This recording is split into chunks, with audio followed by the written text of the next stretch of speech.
Being uncomfortable leads you to places. आपने ये coat शायद सुना होगा। हमारे बड़े अक्सर ये चीज कहते हैं कि अगर ग्रो करना है तो कंफर्ट जोन से बाहर निकलो, एंड ये सही भी है, लेकिन बॉलीवुड पीप्स के लिए it is not the case.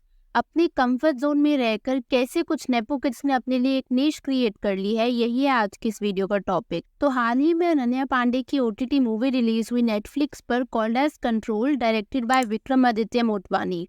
Vikram ने ना पास में कुछ बहुत ही कमाल की मूवीज डायरेक्ट और प्रोड्यूस करी हैं, लाइक उड़ान, लुटेरा, जुबली, सीक्रेट गेम्स एटसेट्रा। अब अगर बात करें मूवी कंट्रोल की, तो इसमें वही टिपिकल इन्फ्लुएंसर का रोल प्ले किया है जो वो अपने पास कुछ प्रोजेक्ट्स में करती आ रही हैं। मूवी के रिव्यूज जब बाहर आए ना, तो सभी बड़े पोर्टल्स ने ऑन एवरेज 1.5 की rating the, and this was a bit surprising mister Motwani के लिए, गिवन द फैक्ट कि उनका पास्ट वेंचर्स कैसे रहे हैं। पर जहां क्रिटिक्स को ये मूवी और अनन्या की एक्टिंग दोनों ही पसंद नहीं आई, वही यूट्यूब और इंस्टाग्राम पर मुझे मिक्स्ड कमेंट्स देखने को मिले, एंड इस चीज़ ने ना मुझे डायलेमा में डाल दिया। बट देन आई रियलाइज कि कितने अच्छे से अनन्या अपने लिए एक फोर्टे बना रही है, एंड ऑडियंस के दिमाग में एक नैरेटिव सेट हो रहा है टुवर्ड्स अनन्या। आप अनन्या के लास्ट 3-4 प्रोजेक्ट्स उठा के देख लो, गहराइयाँ, खो गए हम कहाँ, कॉल मी बी, या फिर अब कंट्रोल। इन सब मूवीज में ना अनन्या प्लेज ऐसे curated roles which are a part of her social economic strata, and the characters जो वो प्ले करती हैं वो सब अपने लेवल में थे।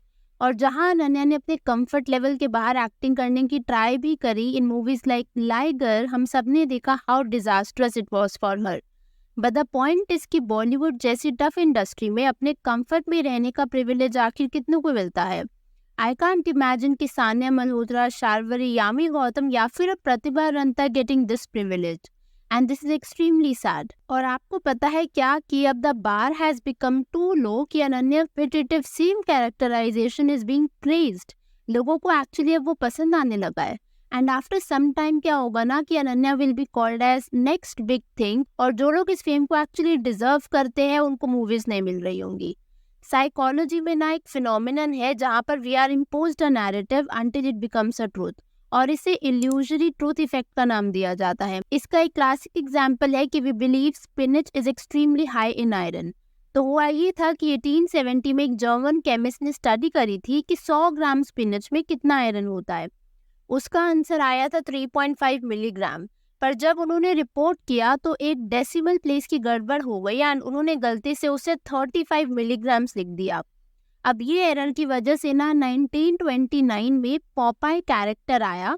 आई एम श्योर आपने इस पॉपाई कार्टून को कभी ना कभी देखा होगा। खैर, तो ये Popeye character made us believe कि स्पिनच जो है it is the source of extreme energy and strength. So generation of kids grow up believing कि spinach was a miracle food for building muscle, largely because of the repeated messaging in media and education. Although ये error बाद में सही किया गया, पर तब तक ये नैरेटिव इतने अच्छे से सेट कर दिया गया था कि इसे हटाना ऑलमोस्ट मुश्किल हो गया था। एंड एग्जैक्टली यही इल्यूजरी ट्रूथ इफेक्ट का यूज कर रही है to set the narrative that she can actually act by keeping the bar too low, and कुछ ऐसे रोल्स प्ले करके जो कि उसके कंफर्ट जोन में है। और ये जो चीज है ना, ये अब इज मोर विजिबल एज काफी लोग उसकी एक्टिंग को प्रेज करना शुरू कर रहे हैं, चाहे वो एक्टिंग प्रेज वर्दी ना ही हो। आई एम नॉट सेइंग कि हमेशा ही बैड एक्टिंग होती है, but even when it is decent तो उसे ऐसे प्रोजेक्ट किया जाता है as if she did something out of this world. And जो प्लेइंग सेफ वाली बात है ना, वो सिर्फ सिमिलर कैरेक्टर्स प्ले करने तक ही लिमिटेड नहीं है। It is also about the fact कि majority of their projects release होते हैं OTT प्लेटफॉर्म्स पर, ताकि कोई ये क्लेम ही नहीं कर सके मूवी फ्लॉप हुई या हिट। आप यहाँ पर जानवी का एग्जाम्पल ले लो। जानवी ने बॉलीवुड में डेब्यू किया था विद द मूवी धड़क साल 2018 में। इसके बाद जानवी ने कई मूवीज या OTT प्रोजेक्ट्स में काम किया, जैसे कि ghost stories, Gunjan Saxena, Roohi, good luck Jerry, Mili Bawaal, mister and Mrs माही, लेकिन इनमें से एक भी मूवी थिएट्रिकल सक्सेस नहीं थी।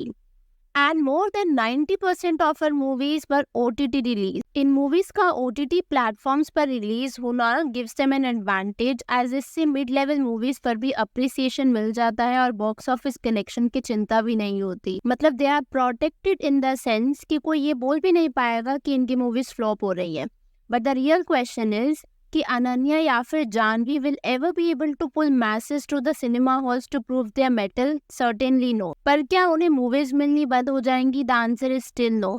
क्योंकि सेफ रोल्स और सेफ रिलीजेस से ये बचती रहेंगी। Amidst all this, ultimate loss है ऑडियंस का, बिकॉज बिंज वर्दी कंटेंट हमें नहीं मिलता इन बॉलीवुड।